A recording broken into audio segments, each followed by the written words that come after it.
देखिए, यहाँ खबर यह है कि आईडीबीआई बैंक के स्ट्रेटेजिक सेल को लेकर प्रक्रिया काफी तेज हो गई है और ऐसा लगता है विनिवेश विभाग काफी हरकत में इस बैंक को प्राथमिकता पर विनिवेश करने के लिए, और इसलिए लीगल एडवाइजर का फाइनेंशियल बिड खोलने का फैसला लिया गया 18 तारीख को। यानी कल आईडीबीआई बैंक के स्ट्रेटेजिक सेल के लिए जो लीगल एडवाइजर नियुक्त किया जाना है उनका फाइनेंशियल बिड ओपन किया जाएगा। और कल कुल 8 लॉ फर्म ने अप्लाई किया है लीगल एडवाइजर बनने के लिए आईडीबीआई बैंक के स्ट्रेटेजिक सेल के लिए, और इसमें दरअसल सरकार स्ट्रेटेजिक सेल करना चाहती है। कल दोपहर से लेकर शाम तक हर लॉ फर्म जिन्होंने अप्लाई किया सबको प्रेजेंटेशन देना है, और उस प्रेजेंटेशन देने के बाद जो है उसमें से प्रेजेंटेशन जैसे ही खत्म होगा उसके तुरंत बाद फाइनेंशियल बिड खोला जाएगा और फिर लीगल एडवाइजर नियुक्त करने की प्रक्रिया अंतिम चरण में पहुंचेगी। इससे पहले आपको याद होगा कि सरकार ने एसेट वैल्यूअर नियुक्त करने की प्रक्रिया को अंतिम रूप दिया था। मुझे लगता है कि सरकारी बैंकों में सबसे पहले नंबर पर आईडीबीआई बैंक है, जिसको लेकर प्रक्रिया सब अंतिम चरण में की जा रही है स्ट्रेटेजिक सेल के लिए।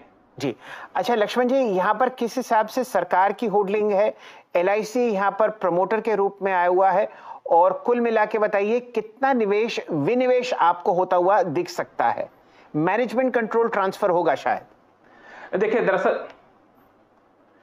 दरअसल यहाँ पे तीनों चीजें इनफैक्ट जो आपने पूछा। पहली बात कि स्ट्रेटेजिक सेल होगा, मैनेजमेंट कंट्रोल जाएगा, और इतना ही नहीं, इसमें सरकार सिर्फ अपनी हिस्सेदारी नहीं बेचेगी बल्कि एलआईसी भी अपनी हिस्सेदारी बेचेगी। जो कैबिनेट का डिसीजन था उसके मुताबिक एलआईसी और सरकार दोनों अपनी हिस्सेदारी बेचेगी, लेकिन एक झटके में बेचेगी कि किस्तों में बेचेगी अभी सरकार ने तय नहीं किया है। मुझे लगता है कि एसेट वैल्यूअर और एडवाइजर जो इनके हैं उनकी तरफ से जो सुझाव आएंगे उसके आधार पर किया जाएगा, लेकिन पहले ही चरण में स्ट्रेटेजिक सेल किया जाएगा और मैनेजमेंट कंट्रोल ट्रांसफर किया जाएगा, यह तय है। लक्ष्मण जी, अगर मुझे गलत याद नहीं है तो 49% स्टेक आईडीबीआई में एलआईसी का है और 44 या 45% आप सरकार का देखते हैं।